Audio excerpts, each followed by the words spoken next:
Hi all, engineering മെക്കാനിക്സിന്റെ പുതിയൊരു വീഡിയോയിലോട്ടേക്ക് സ്വാഗതം. ഇപ്പൊ ലാസ്റ്റ് ക്ലാസ്സിൽ നമ്മൾ പറഞ്ഞു നിർത്തിയത് elastic modulus of the different material ആണ്. അപ്പൊ അതിന് നമ്മൾ ഗ്ലാസ്, അലൂമിനിയം, സ്റ്റീല് നിർബന്ധമായിട്ടും പഠിച്ചു വെക്കണം. എല്ലാ മെറ്റീരിയൽസിന്റെ യങ്സ് മോഡുലസ് നിർബന്ധമായിട്ടും പഠിച്ചു വെക്കണം. ഗ്ലാസ്, അലൂമിനിയം, സ്റ്റീലിന്റെ ജി, ഇ, കെ ഈ മൂന്ന് വാല്യൂസും പഠിച്ചു വെക്കണം. കാരണം മുന്നേ PSC ചോദിച്ചിട്ടുള്ളതാണ്. സോ പഠിച്ചു വെക്കുന്നത് നന്നായിരിക്കും. നെക്സ്റ്റ് നമുക്ക് പഠിക്കാനുള്ളത് mechanical properties of the material ആണ്. അപ്പൊ mechanical properties of the material എന്ന് പറഞ്ഞ ഭാഗം ഇമ്പോർട്ടന്റ് ആണ്. കാരണം what are the mechanical properties, ഏത് മെക്കാനിക്കൽ പ്രോപ്പർട്ടി ആണെങ്കിലും എക്സാമിന് ചോദിക്കാം. അപ്പൊ കാരണം ഒരുപാട് പ്രോപ്പർട്ടീസ് ഉണ്ടല്ലോ, അതിപ്പോ നന്നായിട്ട് പഠിച്ചു വെക്കുക. എന്താണ് മനസ്സിലാക്കി വെക്കുക, മനസ്സിലാക്കി തന്നെ പഠിക്കുക. അപ്പൊ എങ്ങനെ വേണമെങ്കിലും ഡെഫിനിഷൻ തിരിച്ചും മറിച്ചൊക്കെ ചോദിക്കാം. അപ്പൊ എന്താണ് സംഭവം എന്ന് മനസ്സിലാക്കി വെക്കുക. Mechanical properties of the material നോക്കിക്കഴിഞ്ഞാൽ ഫസ്റ്റ് വൺ ആണ് ഇലാസ്റ്റിസിറ്റി. നമ്മൾ നേരത്തെ പറഞ്ഞതാണ് അല്ലെ. പ്ലാസ്റ്റിസിറ്റി അതും നമ്മൾ പറഞ്ഞതാണ്. പിന്നെയുള്ളതാണ് ductility, malleability, hardness, toughness, brittleness, tenacity, fatigue resistance, impact resistance, machinability, strength, strain energy, resilience, proof resilience, modulus of resilience, creep and rupture. ഇത്രയാണ് mechanical properties of the material. അപ്പൊ 1, 2, 3, 4, 5, 6, 7, 8, 9, 10, 11, 12, 13, 14, 15, 16, 17, 18, 19. അപ്പൊ 19 പ്രോപ്പർട്ടി ആണ് നിങ്ങൾക്ക് പഠിക്കാനുള്ളത്. അപ്പൊ 19 നമ്പർ ഓർമ്മിച്ചോളും.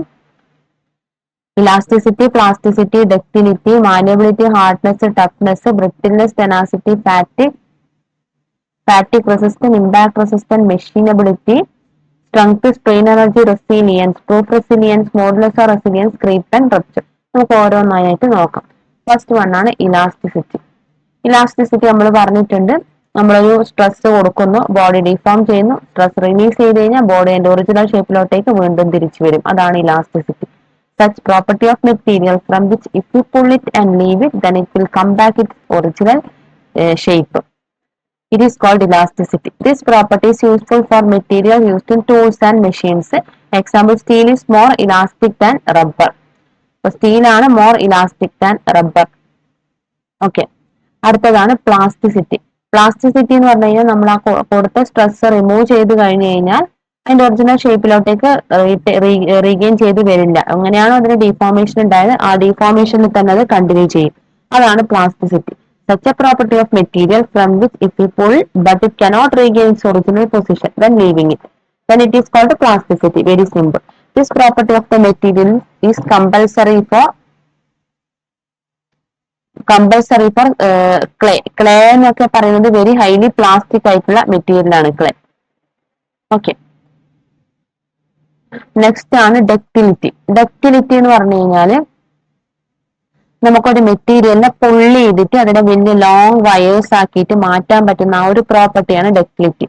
എക്സാമ്പിൾ ആണ് നമ്മുടെ steel bars ഒക്കെ അല്ലെ. സ്റ്റീൽ ബാർസ്, സിങ്കിന്റെ റോഡ്, ടിന്ന്, ലെഡ്, അലൂമിനിയം തുടങ്ങിയ പിന്നെ മൈൽഡ് സ്റ്റീൽ തുടങ്ങിയ മെറ്റൽസ് ഒക്കെ ഡക്റ്റൈൽ ആണ്. Okay.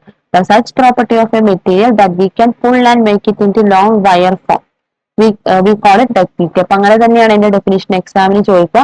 Property of a material that make it into long wired form, അതാണ് ductility. A ductile material needs to both strong and plastic. Example the ductile material used in mild steel, copper, aluminium, nickel, zinc, tin and lead. അടുത്തതായിട്ട് malleability. Malleability എന്ന് പറഞ്ഞു കഴിഞ്ഞാൽ ഒരു material നമുക്ക് അടിച്ച് പരത്തി ഒരു ഷീറ്റിന്റെ ഫോമിലോട്ടേക്ക് മാറ്റാൻ പറ്റുന്ന ടൈപ്പ് പ്രോപ്പർട്ടി ഉള്ള മെറ്റീരിയലാണ് മാലിയബിലിറ്റി. ഏറ്റവും വലിയ എക്സാമ്പിൾ ആണ് നമ്മുടെ ഗോൾഡ്. ഗോൾഡ് നമുക്ക് എന്താണ്, മാലിയബിൾ ആണ് അല്ലെ. നമുക്ക് ഏത് ഷേപ്പിലോട്ടേക്ക് വേണമെങ്കിലും അതിനെ മാറ്റാം. അതാണ് malleability. If we beat any metal that cause it to spread and form into sheet form, so we can call this property as malleability. Malleable material needs to be plastic, but it is not essential to be strong. അപ്പൊ അത്ര strong ആയിരിക്കണം എന്നില്ല. Okay. Ductile material എങ്ങനെയാണ്, അത് strong ആയിരിക്കണം.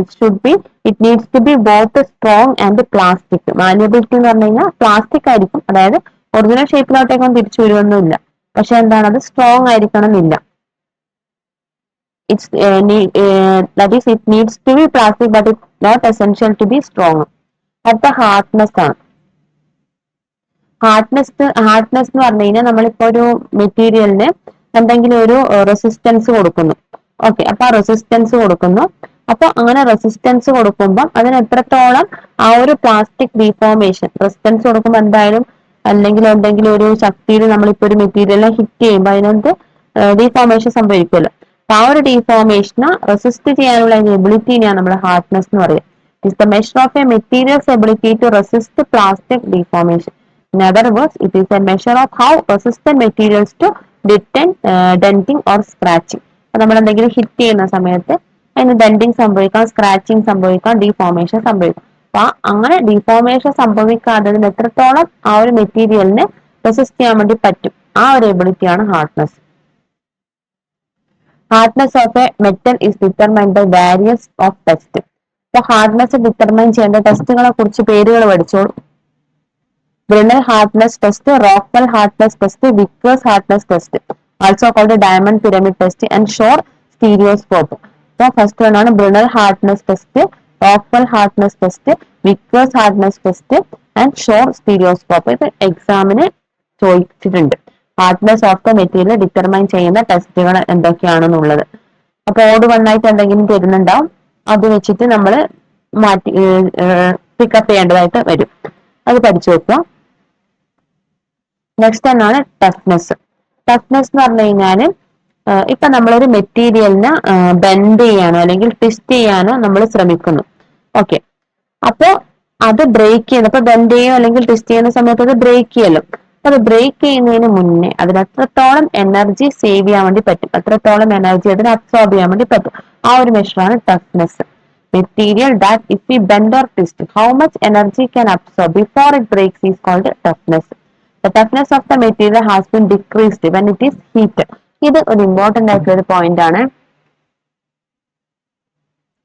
Toughness of the material has been decreased when it is heated. ചൂട് കൂടുമ്പോൾ toughness കുറയാണ് ചെയ്യുക.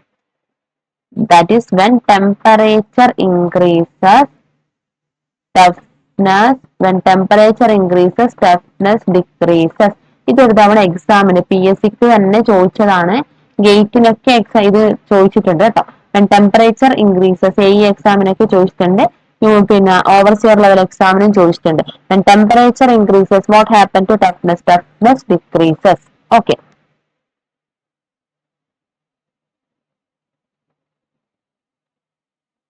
So toughness is properties that provide information about the capacity to absorb maximum energy.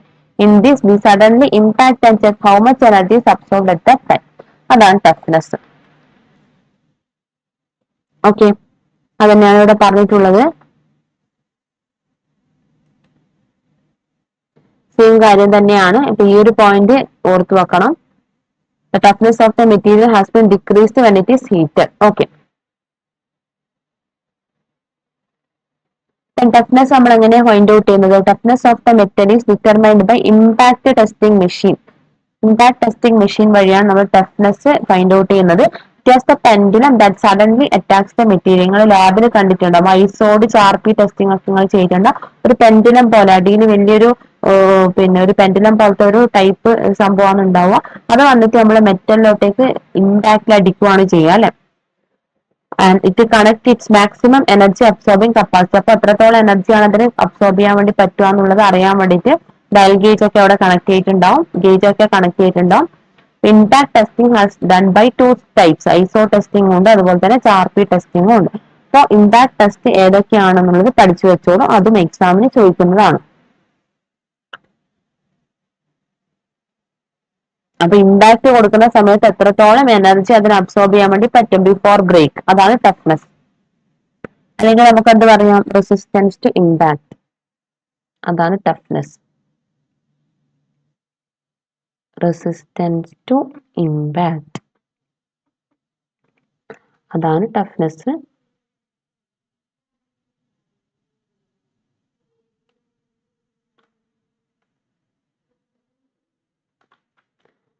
Next ആണ് brittleness.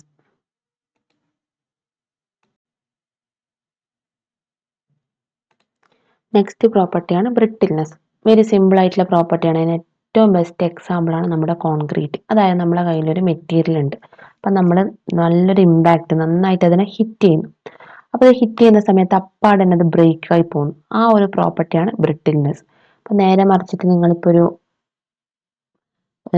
ഒരു steel bar എടുക്കുന്നു. അപ്പോൾ ആ steel ബാറിനെ നമ്മൾ ഇതേപോലെ ഹിറ്റ് ചെയ്യുന്നു, അല്ലെങ്കിൽ നമ്മളൊരു റെസിസ്റ്റൻസ് ഇമ്പാക്റ്റ് കൊടുക്കുന്നു. അപ്പോൾ ഇമ്പാക്റ്റ് കൊടുക്കുമ്പം സ്വാഭാവികമായിട്ടും അതിനെന്താ സംഭവിക്കുക, അതിങ്ങനെ ഈൽഡ് ചെയ്യാൻ ശ്രമിക്കുക, അല്ലെങ്കിൽ അത് പുള്ളിങ് സംഭവിക്കും അതിന്. അപ്പോൾ അതിനെ നമ്മൾ എന്ത് വിളിക്കുക, ഡക്റ്റൈൽ എന്നാണ് വിളിക്കുക. അപ്പോൾ ബ്രിട്ടിൽ എന്ന് പറഞ്ഞു കഴിഞ്ഞാൽ ഇങ്ങനെ ഒരു ഇമ്പാക്റ്റ് കൊടുക്കുന്നതിന്റെ ഫലമായിട്ട് ഇത്തരത്തിലൊരു പുള്ളിങ് അപ്പോ അല്ലെങ്കിൽ ഈൽഡിങ്ങോ ഒന്നും ഉണ്ടാവില്ല. ഡീഫോം ചെയ്യാണ്ട് അപ്പാടെ തന്നെ അങ്ങ് ബ്രേക്ക് ആവും. ഒരു ഡീഫോർമേഷനും ഉണ്ടാവില്ല. ഇമ്പാക്റ്റ് കൊടുത്ത ഉടനെ തന്നെ അത് ബ്രേക്ക് ആവും. ആ ഒരു പ്രോപ്പർട്ടിയാണ് brittleness. That is, suppose we have a material and we impact it and it should be broken. Without deform is called brittleness. Or if we pull such a material, it breaks instead of pulling it. We call it brittleness. അതുപോലെ തന്നെ concrete പോലെ തന്നെ ഒരു brittle material ആണ് cast iron. Cast iron is a brittle material ആണ് കേട്ടോ. അടുത്ത mechanical പ്രോപ്പർട്ടിയാണ് ടെനാസിറ്റി. ടെനാസിറ്റി എന്ന് പറഞ്ഞു കഴിഞ്ഞാൽ നമ്മൾ നേരത്തെ പറഞ്ഞിട്ടുണ്ട്, ultimate tensile strength, yield strength ഒക്കെ പറഞ്ഞിട്ടുണ്ട് അല്ലെ. അപ്പോൾ നമ്മളിപ്പോൾ പ്രഷർ അപ്ലൈ ചെയ്യുന്നു, ഒരു മെറ്റീരിയലിൽ പ്രഷർ അപ്ലൈ ചെയ്യുന്നു, അല്ലെങ്കിൽ ബെൻഡ് ചെയ്യാൻ ശ്രമിക്കുന്നു, പുള്ള് ചെയ്യാൻ ശ്രമിക്കുന്നു. അതെന്താണ്, അത് ബ്രേക്ക് ചെയ്യുന്നൊന്നുമില്ല. അത് ബ്രേക്ക് ചെയ്യാതെ അത് അതിന്റെ മാക്സിമം അൾട്ടിമേറ്റ് കപ്പാസിറ്റിയിലാണ് ഉള്ളത്. നമ്മൾ നേരത്തെ അൾട്ടിമേറ്റ് സ്ട്രെങ്ത്തിന്റെ കേസ് നമ്മൾ പറഞ്ഞല്ലോ. അപ്പൊ അതാണ് ടെനാസിറ്റി, അൾട്ടിമേറ്റ് ടെൻസൈൽ സ്ട്രെങ്ത്. അതാണ് tenacity. Such material on which we apply pressure, bend and pull but do not break it. In that condition is called tenacity.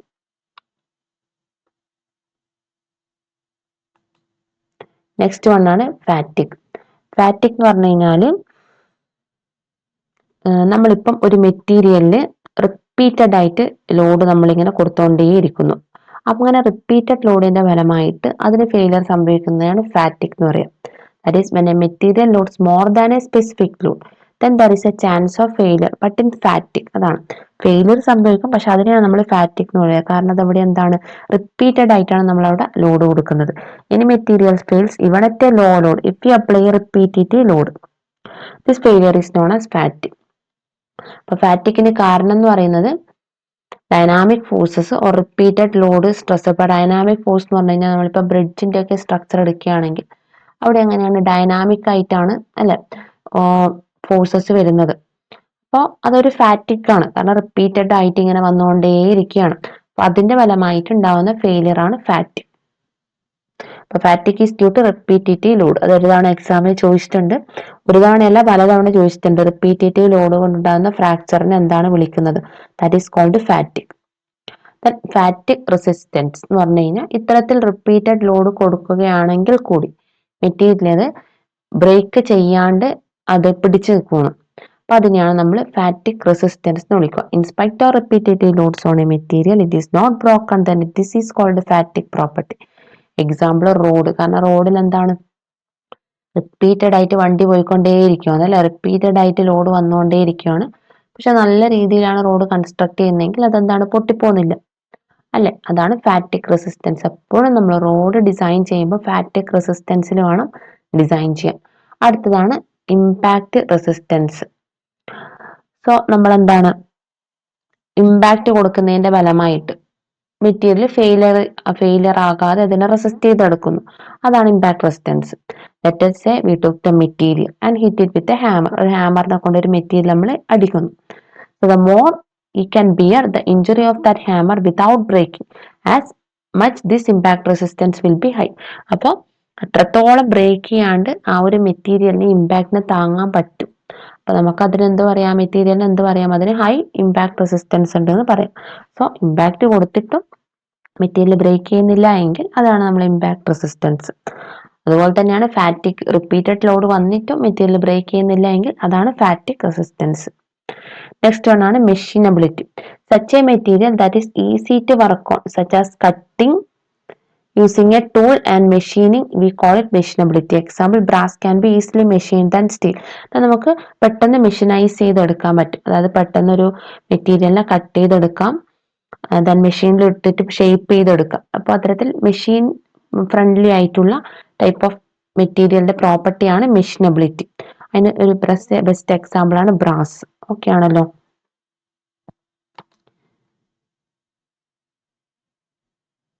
Next one ആണ് strength നമുക്ക് already അറിയാം. If you put a load on metal it is without changing it shape or if it able to bear it without breaking then it's called strength. നമ്മൾ നേരത്തെ പറഞ്ഞ തന്നെയാണ്. That is ability or capacity of a material to withstand or support load without fracture is called strength. അതാണ് നമ്മുടെ സ്ട്രെങ്ത്തിന്റെ definition എന്ന് പറയുന്നത്.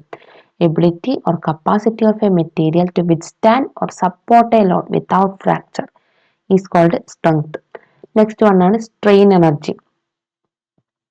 Strain energy എന്ന് പറഞ്ഞു കഴിഞ്ഞാൽ ഇപ്പൊ നമ്മളൊരു മെറ്റീരിയൽ ലോഡ് നമ്മൾ അപ്ലൈ ചെയ്യുന്നു. ഓക്കെ, ആ ബോഡി എന്ന് പറഞ്ഞാൽ ഒരു നമ്മൾ നേരത്തെ സ്ട്രെസ് സ്ട്രെയിൻ കർവ് നമ്മൾ കണ്ടതാണ് അല്ലെ. അപ്പൊ ബോഡി ഒരു പർട്ടിക്കുലർ ലിമിറ്റ് വരെ ഇലാസ്റ്റിക് ആയിട്ട് ബിഹേവ് ചെയ്യും. ഓക്കെ, അതിനുശേഷം എന്താണ് energy that the body stores up to that with elastic limit. അപ്പോൾ ഒരു പർട്ടിക്കുലർ ടൈം വരെ ആ ബോഡി ഇലാസ്റ്റിക് ആയിട്ട് ബിഹേവ് ചെയ്യുന്ന പറഞ്ഞു കഴിഞ്ഞാൽ നമ്മൾ കൊടുക്കുന്ന ലോഡ് നമ്മൾ റിമൂവ് ചെയ്ത് കഴിഞ്ഞാൽ അതിന്റെ ഒറിജിനൽ ഷേപ്പിലോട്ടേക്ക് വരും.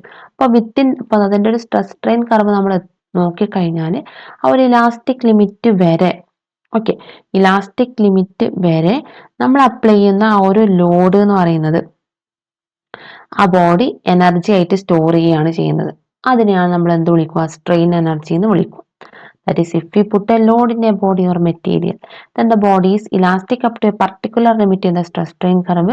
So the energy that the body stores up to that elastic limit is called strain energy. അപ്പോൾ ശ്രദ്ധിക്കേണ്ട കാര്യം, സ്ട്രെയിൻ എനർജിന്റെ ഡെഫിനിഷൻ എക്സാമിന് ചോദിക്കുന്നത് energy stored within elastic limit, അതിനെ നമ്മൾ എന്താണ് വിളിക്കുന്നത്, അതാണ് സ്ട്രെയിൻ എനർജി. അപ്പോൾ സ്ട്രെയിൻ എനർജി എന്ന് പറഞ്ഞു കഴിഞ്ഞാൽ energy storing elastic limit within elastic limit. ആ 2 പോയിന്റുകൾ ഓർത്ത് വെച്ചാൽ അത് ഇലാസ്റ്റിക് ലിമിറ്റ് വരെ സ്റ്റോർ ചെയ്യുന്ന എനർജിയാണ് സ്ട്രെയിൻ എനർജി. നെക്സ്റ്റ് ആണ് resilience. Next, such material in which the strain energy is stored in the body till the elastic limit only is called as resilience. So, it is the property of a material to absorb energy and to resist shock and impact load. This property is essential for spring material. അപ്പോൾ spring material നാണ് resilience നമ്മൾ പറയാം. അപ്പോൾ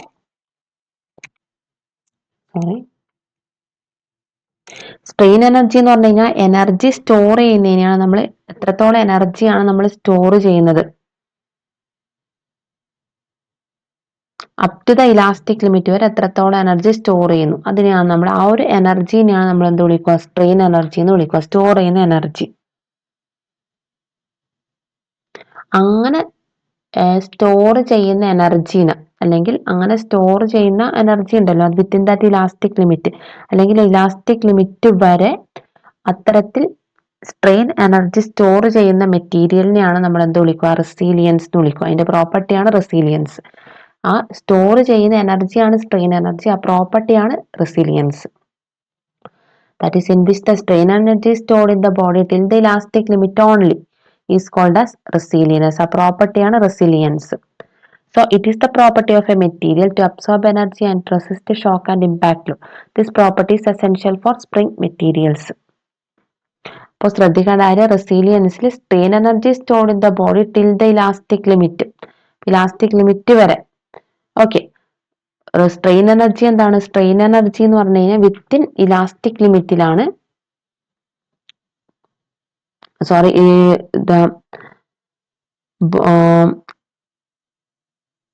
energy the body stores up to that elastic limit, up to that elastic limit ആണ് strain energy. ആ ഒരു പ്രോപ്പർട്ടിയാണ് resilience എന്ന് പറയുന്നത്. That is strain energy stored in the body till the elastic limit, അതാണ് റെസിലിയൻസ്. നെക്സ്റ്റ് പ്രൂഫ് റെസിലിയൻസ് ആണ്. How much maximum strain energy stored in material up to the elastic limit is called proof resilience. അത് maximum എത്രത്തോളം strain എനർജിയാണ് store ചെയ്തത്, അതിനെയാണ് നമ്മൾ proof resilience എന്ന് വിളിക്കുക. Within the elastic up to the elastic limit. ഇപ്പോൾ ഒരു ഗ്രാഫ് വെച്ചിട്ട് ഞാൻ പറഞ്ഞു തരാം എന്താണ് resilience, proof resilience, strain energy, അതൊക്കെ എന്താണെന്ന് ഒരു ഗ്രാഫ് വെച്ചിട്ട് പറഞ്ഞു തന്നു കഴിഞ്ഞാൽ കുറച്ചുകൂടി നിങ്ങൾക്ക് സിമ്പിൾ ആയിട്ട് മനസ്സിലാക്കാൻ പറ്റും. അത് നമുക്ക് നോക്കാം. Next, modulus of resilience. ഇപ്പോൾ പ്രൂഫ് റെസിലിയൻസിനെ നമ്മൾ ബോഡിയുടെ വോളിയം വെച്ച് ഡിവൈഡ് ചെയ്യുകയാണെങ്കിൽ അതിനെയാണ് നമ്മൾ എന്ത് പറയുന്നത്, മോഡുലസ് ഓഫ് റെസിലിയൻസ് എന്ന് പറയുന്നത്. That is proof resilience divided by volume of body. Proof resilience divided by volume of body. അതാണ് മോഡുലസ് ഓഫ് റെസിലിയൻസ് നമ്മൾ പറയുന്നത്. നെക്സ്റ്റ് വൺ ആണ് ക്രീപ്പ്. അപ്പൊ ക്രീപ്പ് എന്ന് പറഞ്ഞു കഴിഞ്ഞാൽ ഇപ്പൊ ഒരു ബിൽഡിംഗ് നമ്മൾ കൺസ്ട്രക്ട് ചെയ്യുന്നു. അപ്പൊ ആ ബിൽഡിങ്ങിന് നമ്മൾ കുറേ കാലത്തിന് ശേഷം ഫോർ എ ലോങ് ടൈം അവിടെ എന്താണ് ഒരു സസ്റ്റെയിൻഡ് ലോഡ്, ഒരു കോൺസ്റ്റന്റ് ലോഡ് സബ്ജക്ട് ചെയ്യുന്നുണ്ട് അല്ലെ. അപ്പോൾ അതിന്റെ ഫലമായിട്ടുണ്ടാകുന്ന ഡീഫോർമേഷനാണ് നമ്മൾ ക്രീപ്പ് എന്ന് വിളിക്കുക. That is when we put the material under constant load for a long time. അതാണ് അതിന്റെ കീ പോയിന്റ്. കോൺസ്റ്റന്റ് ലോഡ് നമ്മൾ കൊടുക്കുന്നു for a long time at high temperature. ആ സമയത്ത് ഉണ്ടാകുന്ന ഡീഫോർമേഷനാണ് നമ്മൾ എന്ത് വിളിക്കുക? ക്രീപ്പ്. ദെൻ റപ്ചർ ആണ്. റപ്ചർ എന്റെ മീനിങ് എന്ന് പറഞ്ഞു കഴിഞ്ഞാൽ ഫുൾ ബ്രേക്ക് ഡൗൺ അല്ലെങ്കിൽ ബേസ്റ്റിംഗ് സഡൻലി. അതാണ് rupture. Rupture meaning is break or burst suddenly. Stress rupture testing is similar to creep testing except that the stresses are higher than those used in the creep testing. അതാ ടെസ്റ്റിന്റെ കാര്യങ്ങളാണ് പറയുന്നത്, അതൊന്നും നമുക്ക് ആവശ്യമില്ല. Rupture എന്ന് പറഞ്ഞു കഴിഞ്ഞാൽ ഒന്നുമില്ല, it is the burst suddenly, bursting of the material suddenly. അതാണ് റപ്ചർ എന്ന് പറയുന്നത്. ദെൻ നെക്സ്റ്റ് വൺ ആണ് modulus of toughness. Modulus of toughness എന്ന് പറഞ്ഞു കഴിഞ്ഞാൽ ability of a material to absorb energy in plastic deformation or fracture point. That is നമ്മൾ നേരത്തെ resilience, modulus of resilience ഒക്കെ നമ്മൾ കണ്ടു. അതുപോലെ അതിന്റെ ഫ്രാക്ചർ പോയിന്റ് വരെ ഒരു മെറ്റീരിയലിന് എനർജി അബ്സോർബ് ചെയ്യാനുള്ള എബിലിറ്റിയാണ് നമ്മൾ മോഡുലസ് ഓഫ് ടഫ്നെസ് എന്ന് വിളിക്കുന്നത്. നമുക്കൊരു ഗ്രാഫിക്കൽ റെപ്രസെന്റേഷൻ വഴിയെല്ലാം നമുക്ക് നോക്കാം.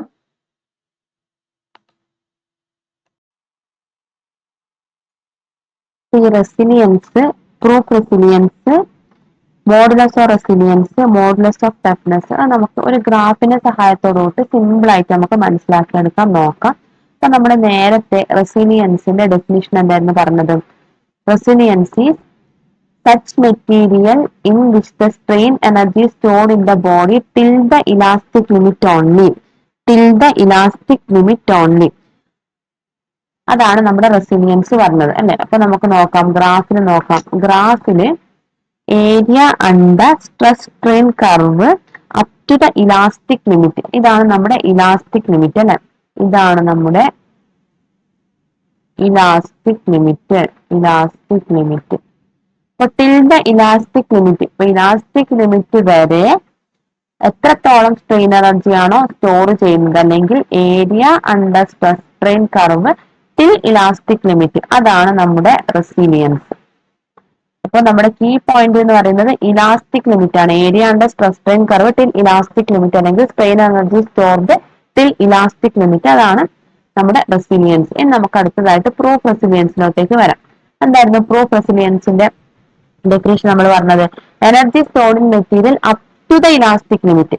Up to the elastic limit എന്ന് പറഞ്ഞു കഴിഞ്ഞാല് നമ്മുടെ ഗ്രാഫിലോട്ടേക്ക് വരാം. Up to the elastic limit എന്ന് പറഞ്ഞു കഴിഞ്ഞാൽ proof resilience means it is the area under stress strain curve up to the proportional limit ആണ്. അതായത് ഇലാസ്റ്റിക് ലിമിറ്റിന്റെ ഉള്ളിലാണ്, പക്ഷെ സ്പെസിഫിക് ആയിട്ട് പറഞ്ഞു കഴിഞ്ഞാൽ പ്രൊപ്പോർഷണൽ ലിമിറ്റ് ആണ്. ഓക്കെ, പ്രൊപ്പോർഷണൽ ലിമിറ്റ് സ്പെസിഫിക് ആയിട്ട് പറഞ്ഞ പ്രൊപ്പോർഷണൽ ലിമിറ്റ് ആണ്. അപ്പൊ area under stress strain curve up to proportional limit നമുക്ക് പറയാം. അത് ടിൽ പ്രൊപ്പോർഷണൽ ലിമിറ്റ് നമുക്ക് പറയാം. ടിൽ പ്രൊപ്പോർഷണൽ ലിമിറ്റ് അല്ലെങ്കിൽ up to elastic limit. Elastic ലിമിറ്റിന്റെ ഉള്ളിലുമാണ്, പക്ഷെ എന്താണ്, ടിൽ പ്രൊപ്പോർഷണൽ ലിമിറ്റ് ആണ്. ഇപ്പൊ പ്രൊപ്പോർഷണൽ ലിമിറ്റ് വരെയുള്ള സ്ട്രെയിൻ എനർജി സ്റ്റോറിംഗ് ആണ് നമ്മുടെ പ്രൂഫ് റെസിലിയൻസ്. ഇപ്പൊ ആ ഒരു വ്യത്യാസം നിങ്ങൾക്ക് മനസ്സിലായിട്ടുണ്ടാവുമെന്ന് വിചാരിക്കുന്നു. ഇലാസ്റ്റിക് ലിമിറ്റ് വരെയുള്ള സ്ട്രെയിൻ എനർജി സ്റ്റോറിംഗ് ആണ് റെസിലിയൻസ്. പ്രൊപ്പോർഷണൽ ലിമിറ്റ് വരെയുള്ള സ്ട്രെയിൻ എനർജി സ്റ്റോറിംഗ് ആണ് proof resilience. Modulus of resilience എന്ന് പറഞ്ഞാൽ ഒന്നുമില്ല. മോഡുലസ് ഓഫ് റെസിലിയൻസ് എന്ന് പറഞ്ഞു കഴിഞ്ഞാൽ is the elastic energy that can be stored by the material per unit volume. നമ്മൾ നേരത്തെ പറഞ്ഞിട്ടുണ്ട്, അത്ര മാത്രമേ ഉള്ളൂ. പിന്നുള്ളത് മോഡുലസ് ഓഫ് ടഫ്നെസ് ആണ്. അപ്പൊ മോഡുലസ് ഓഫ് ടഫ്നെസ് നമ്മൾ പറയുമ്പോൾ നമ്മൾ റെസിലിയൻസ് ഇലാസ്റ്റിക് ലിമിറ്റ് വരെയുള്ള സ്ട്രെയിൻ എനർജിനെ കുറിച്ച് പറഞ്ഞു. പ്രൂഫ് റെസിലിയൻസ് പ്രൊപ്പോർഷണൽ ലിമിറ്റ് വരെയുള്ള സ്ട്രെയിൻ എനർജിനെ കുറിച്ച് പറഞ്ഞു. ഇനി നേരെ നമ്മൾ മോഡുലസ് ഓഫ് ടഫ്നെസ്സിലോട്ടേക്ക് എത്തുമ്പോൾ നമ്മുടെ ഫെയിലിയർ പോയിന്റ് വരെയുള്ള സ്ട്രെയിൻ എനർജിനെ കുറിച്ചാണ് നമ്മൾ പറയുന്നത്. ടിൽ ഫെയിലിയർ പോയിന്റ് അല്ലെങ്കിൽ area under stress strain curve till failure point. Till failure point അതാണ് നമ്മുടെ modulus of toughness. Modulus of toughness. അപ്പൊ area under stress strain curve till elastic limit ആണ് resilience. Area under stress strain curve till proportional limit ആണ് proof resilience. Area under stress strain curve till failure point ആണ് നമ്മുടെ modulus of toughness. അപ്പൊ നിങ്ങൾക്ക് ഈ ഒരു ഗ്രാഫിൽ നിന്ന് എന്താണ് ഇത് അർത്ഥമാക്കുന്നത് എന്നുള്ളൊരു ഐഡിയ കിട്ടിയിട്ടുണ്ട്. പ്രൊപ്പോർഷണൽ ലിമിറ്റ് എന്ന് ചോദിച്ചു കഴിഞ്ഞാൽ പ്രൂഫ് റെസിലിയൻസ് പറയണം. ഇലാസ്റ്റിക് ലിമിറ്റ് എന്ന് ചോദിച്ചു കഴിഞ്ഞാൽ നമ്മൾ റെസിലിയൻസ് എന്ന് പറയണം. ഫെയിലിയർ പോയിന്റ് ചോദിച്ചു കഴിഞ്ഞാൽ മോഡുലസ് ഓഫ് ടഫ്നെസ് എന്ന് പറയണം. ഇത് സ്ട്രെയിൻ എനർജി സ്റ്റോറിങ്ങിനെ കുറിച്ചാണ് പറഞ്ഞത്. സോ ഇത്രയായി കഴിഞ്ഞാൽ നമ്മുടെ mechanical properties of materials complete ആയിട്ടുണ്ട്. So thank you all.